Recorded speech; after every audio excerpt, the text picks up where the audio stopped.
네, 안녕하세요. 박명희 세무입니다. 전산세무 1급 학습자분의 질문 댓글을 확인하고요. 텍스트로 이제 답글을 달아드리다가 얘는 좀 설명을 좀 영상으로 해야겠다 생각해서 질문 댓글에 대한 영상을 제작했는데 제가 요즘에 목이 많이 가서 목이 약간 걸걸하고 허스키하네요. 그거 참고해 주시고 뭐 허스키한 게 또 매력적일 수도 있어. 자, 그러면 질문의 요지를 좀 보겠습니다. 안녕하세요. 선생님 감사합니다. 채권자가 불분명한 사채 이자에서 여러분이 법인세 세무조정 지금 물어보는 거죠. 자, 이자 비용이 1억이야. 근데 그 이자 비용 1억을 이거 생각해봐요. 이자 비용 1억을 이자를 지급해야 된다는 얘기죠. 그러면 이자를 1억을 줘야 될까요? 1억보다 적은 금액을 줘야 될까? 여기서 적은 금액을 줘야 된다는 말을 얘기하는 건 우리가 이자를 지급할 때 항상 원천 징수를 고려하고 줘야죠. 원천 징수를 고려한다는 얘기는 그 대상이 개인 채권자일 때 우리는 개인 채권자라는 전제하에 그러면 이자 1억을 지급할 때 원천 징수가 49.5% 지방소득세까지 포함해서 원천 징수하죠. 그래서 4,950만 원은 이 사람에게 주는 게 아니라 세금으로 납부하는 거잖아요. 그리고요 나머지 5,050만 원을 이 사람의 통장에 넣어주겠죠. 자, 이걸 얘기했던 거죠. 그러면 이자 비용 1억 중에 원천 징수한 거는 그 개인에게 귀속되는 게 아니니까 얘는 기타 사회 유출이고 그러면 나머지 5,050만 원이 이 사람에게 귀속이 되는 건데 이때 실제로 이자를 지급할 당시 이게 이제 핵심이거든요. 실제 이자를 지급하는 당시 현금으로 1억이 아니라 이때 5,050만 원만 이 사람에게 지급한 걸까? 이런 의문이 생길 수 있겠어요. 제가 이 강좌를 제작할 때 그냥 뭐 일단은 세무조정이라는 과정을 설명드려야 되니까 전제를 그냥 이자 비용 1억이고 얘와 얘를 구분해서 얘는 기타 사회 유출로 소득 처분하고 얘는 대표자에게 물리는 소득 처분을 합니다. 대표자에게 상여로 소득 처분해서 소득을 귀속시킵니다. 대표자가 책임을 전가하기 위해서라고 설명을 드린 걸로 이 강좌를 끝냈고 대부분 제가 어디서 강의하든 그냥 이 정도만 해요. 상세하게 깊이 있게 들어갈 필요는 없으니까 일단은 그래서 세무 1급 공부를 할지라도 매우 실무적인 접근, 그러니까 실제로 기업 현장에서 이러한 일이 일어날 때 어떤 상황으로 이 이자가 지급이 될까? 그런 부분에 대해서는 실질적인 사례까지는 잘 얘기하지 않아요. 강좌에서 별로 불필요하다고 생각도 하고 그래까지는 공부할 필요가 없으니까. 근데 이 질문하신 분의 이 댓글, 질문 댓글은 상당히 심오한 부분이에요. 매우. 그리고 이 부분은 아마 어떤 강좌로 공부하시더라도 여기까지 잘 얘기하지 않을 겁니다. 그런 부분까지는. 자, 그럼 그 다음 단계. 현금으로 1억을 지급했었고 예를 들어 얘가 구분되는 거예요. 그러면 5,050만 원만 지급했다는 내용일까요? 예. 아니면 현금으로 이 채권자에게 1억을 지급을 하고 나중에 법인세 세무조정 과정에서 채권자 불분명 사채 이자에 해당돼서 대표자 상여로 처리하고 이때 원천 징수를 1억을 전액을 지급하면 원천 징수를 했다는 거예요, 안 했다는 거예요?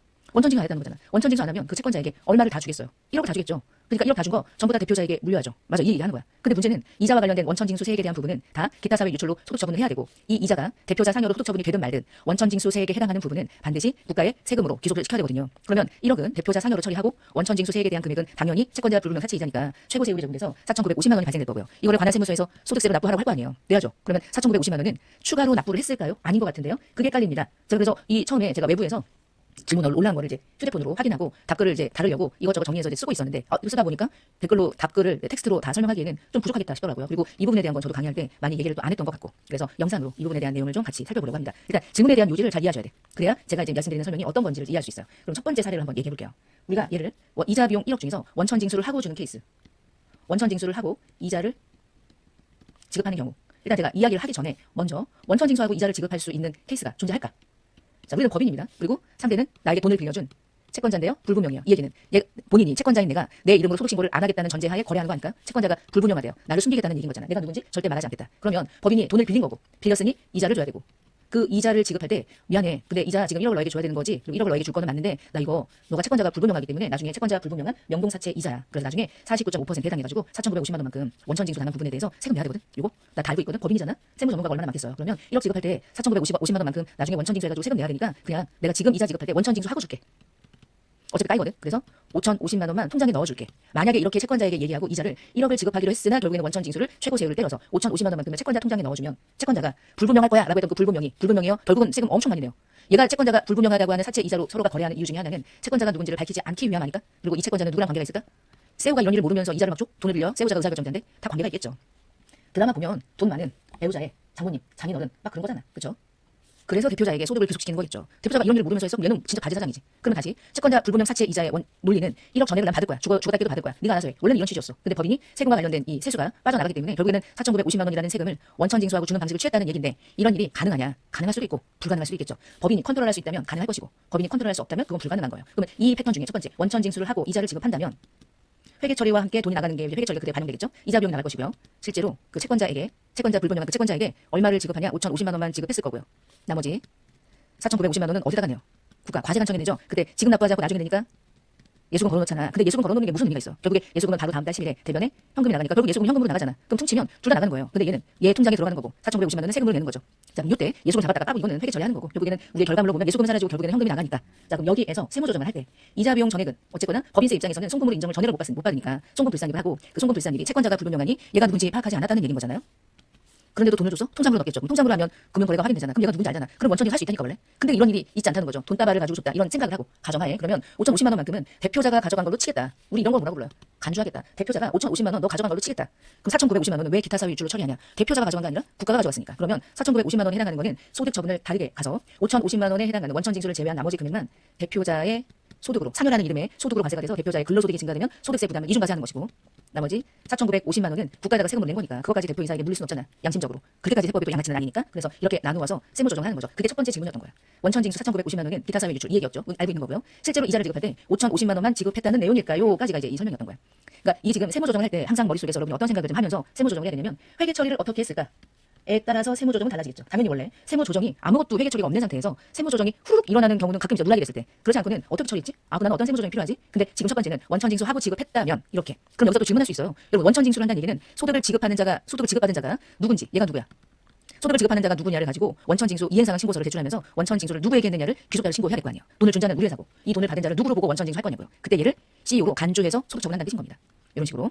자, 이게 첫 번째였어요. 근데 두 번째 이럴 수도 있다는 얘기인 겁니다. 파란색으로 볼게요.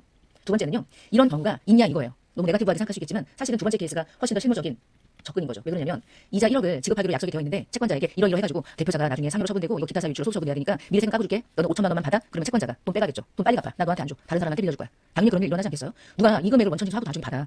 그럼 여러분 이렇게 안 하고 어떻게 하면 돼? 채권자를 부르면 하지 마. 그냥 이름을 드러내. 그게 나. 그래봤자 비실명 이자로 만약에 원천징수를 정상적으로 하게 되면 27.5%뗄 거 아니에요. 25%에 2.5%. 바보 아닌 이상 이런 식으로 세금을 떼고 나머지만 받는 경우는 쉽지 않아. 그치만 얘가 장모님이 아니야. 정상적인 채권자인데 불분명으로 하고 싶어. 그랬다면 얘한테 얘기해서 이렇게 할 수는 있겠지. 할 수는 있겠지만 상대적으로 그게 쉽지는 않은 일인 거야. 그러면 두 번째 원천징수를 어떻게 합니까? 채권자가 불분명한데 아무리 얘기해도 들어먹지 않는데 그러면 원천징수를 하지 않고 이자를 지급했다면 그럼 이게 매우 실무적이라는 얘기고요. 그랬다면 어떻게 했을까요? 이자 비용 1억을 원천징수를 어떻게 해? 대표자에게 먼저 물려? 이러면 너무 똑똑하지. 사실은 1번처럼 하는 경우는 전혀 손해보지 않는 거야. 손해 없음 이런 거죠. 근데 얘는요 1억을 다 줘야 돼. 얘가 무서운 애거든. 그러니까 채권자에게 다 준다고요. 이 불분명한 자에게 다 줘야 돼. 그래야지 오케이 돈 들어왔으니까 나중에 또 급정 필요하면 얘기해. 빌려줄게. 알지? 1억 전에를 지급하는 거야. 다음은 네가 알아서 해. 내가 갑이니까 이런 생각. 그러면 현금 1억을 줬어. 나갔어. 그럼 어떻게 해야 돼? 현금 1억이 나간 이 이자 비용 전액이 법인세 세무조정에서 어디로 어떻게 되는 거예요? 송금불산입이죠. 송금불산입인데 원천징수한 게 있어요 없어요? 없잖아요. 원천징수한 게 없잖아. 그러니까 송금불산입 전액다. 대표자 상여로 소득 처분이 되는 거예요. 첫 번째. 일단 스타트가 달라. 근데 법인세에서 제도가 있죠. 이자를 지급할 때는 반드시 원천징수한다. 자, 이 제도는 채권자 불분명한 사채 이자에 대해서는 원천징수세액에 해당하는 부분, 상당 부분은 반드시 기타 사회 유출로 소득 처분하면서 국가에 세금으로 납부한다. 그러면 이렇게 회계 처리로 끝날까요? 끝날까요? 안 끝나죠. 실제로는요. 회계 연도가 달라질 수도 있어요. 어쨌거나 돈이 나가게 돼 있어. 세금 무조건 납부합니다. 4,950만 원만큼. 과세 간청이. 그러면 얘를 이자 비용으로 처리할 수는 없잖아. 그 뭘로 처리할까? 예수금? 예수금을 잡은 적도 없어. 그럼 얘는 뭐예요? 그냥 마음에 드는 비용 계정 과목 하나 잡겠죠. 그 비용의 계정 과목의 명칭은 중요하잖아. 어쨌거나 법인세에서 얘를 전했다. 송금으로 인정하지 않는다는 게 중요한 거예요. 그럼 아이고 1억이 된다. 송금불산입 얼마까지가 다 송금으로 인정을 받을 수 없느냐? 전했다. 4,950만 원. 그러면 4,950만 원은 전했다 송금불산입인데 그걸 대표자 상여로 처분하진 않죠. 국가에 세금으로 납부한 거니까. 이거 똑같아요. 기타 사회 유출로 소득 처분을 합니다. 두 가지가 다르다는 거예요. 그러면 이 차이점은 이런 거예요. 자, 위에 다시. 현금으로 1억을 지급한 것입니까? 아니면 원천징수하고 나머지 5,050만 원만 지급한 것입니까? 이분의 질문은 결국은 이거였던 거예요. 지금 1번과 2번의 케이스를 비교해보면 얘는 결국 처음에 어쨌거나 채권자 불분명 사채 이자를 할지라도 정상적으로 제대로 된 원천징수를 하고 지급했기 때문에 5,050만 원만 지급한 케이스고요. 두 번째 케이스는 에이 원천징수 어떻게 해? 무서워 죽겠는데 현금 1억을 전액을 지급했을 때야. 근데 차이점이 뭐냐면 이때는 둘 다 어쨌거나 세금을 냈든 세금을 안 냈든 1억만 나갔었지만 차후에 원천징수 세액에 해당하는 부분이 추가적으로 현금이 4,950만 원이 반드시 세금으로 납부가 되기 때문에 실제 현금의 유출액이 1억 4,950만 원이 되는 거예요. 근데 얘는 결국에 얼마만 나간 겁니까? 결국에는 이거 그러니까 현금으로 나간 건 똑같잖아요. 그러니까 이자 비용이 1억이었는데 실제로 돈이 나가는 현금의 유출액은 원천징수 하지 않고 지급했을 때 1억 4,950만 원이 지급이 된 겁니다. 그래서 이것에 대한 질문을 하신 거예요. 근데 이것에 대한 질문을 한 이분 정말 대단하신 거죠. 이런저런 것들을 다 고려한 거죠. 제가 이제 작년 7월인가? 그때부터 제가 이제 세무 1급에 대한 강좌를 업로드하고 나서 뭐 중간에 합격하신 분들도 있고 했지만 이 부분에 대한 질문은 이제 이분이 처음 하신 거예요. 근데 이제 이 질문에 대한 요지는 결국은 이분의 질문이 어떤 의미였는지를 제가 한번 이렇게 영상으로 풀어드린 거예요. 그러면 법인에서는 어떤 식으로 이 채권자 불분명한 사채 이자가 발생됐을 때 이자 비용을 지급하는 게 현금의 유출을 적절하게 부담하면서 정확하게 세무 조정은 어차피 해야 되니까 어떻게 해야 되겠어? 1번처럼 해야죠. 그러면 4,950만 원에 또다시 세금이 현금으로 납부가 되는 건 방지할 수 있잖아. 그렇게 하는 거야. 원래 이렇게 해야 돼. 이렇게 해야 되는데 실제로 실무적으로는 이렇게 회계 처리에서 원천징수하고 지급하는 이 실무적인 패턴이 실제로는 존재하기가 어렵다는 뜻이죠. 결국에 이런 식의 방식으로 이자가 지급되는 경우가 훨씬 더 많아요. 결국에 이와 관련된 사채 이자에 대해서 법적으로 제재를 가하기 위해서 채권자를 그러면 분명하게 해. 결론이 이거야. 불분명하면 이런 식의 제재가 있어. 무조건 원천징수 세액에 대한 부분은 납부하게 할 거야. 납부 안 하면 나중에 다시 납부하게 할 거야. 그리고 다시 전했다 송금불산입 세무조정 과정을 거칠 거야. 두 가지 방식. 이 첫 번째 케이스랑 두 번째 케이스의 금액이나 어떤 식으로 이자를 지급하고 했느냐에 따른 전반적인 실무적인 사례는 제가 강조해서 설명한 건 아니고 저는 이와 관련된 부분이 이런 식으로 소득이 처분된다는 것들을 제가 설명을 드린 거고요. 이 영상으로 이분에 대한 질문에 대한 댓글을 함께 나누면 좋겠다 싶어서 영상으로 촬영을 한 겁니다. 그래서 어떤 식으로 사채 이자가 지급되느냐에 따라서 원천 징수가 되고 지급하느냐에 따라서 원천 징수를 할 수 없었기 때문에 나중에 세무조정이라는 과정을 거치느냐에 따라서 실제 현금의 유출액이 달라질 수 있다. 그러면 마지막으로 이분의 질문의 댓글은 결국 이거였죠. 대표자 상여로 처분한다. 이건 얘기했는데 그러면 원천 징수세액 4,950만 원을 추가로 납부하는 건 아닌 것 같은데 헷갈립니다. 결국은 납부하는 건 아닌 거예요. 납부를 하는 거예요. 납부를 하는 거예요. 그래서 1억 4,950만 원이 현금이 유출된다는 설명을 이 영상을 통해서 좀 남겨드립니다. 도움이 되시길 바라겠고요. 이번 영상 여기서 마치겠습니다.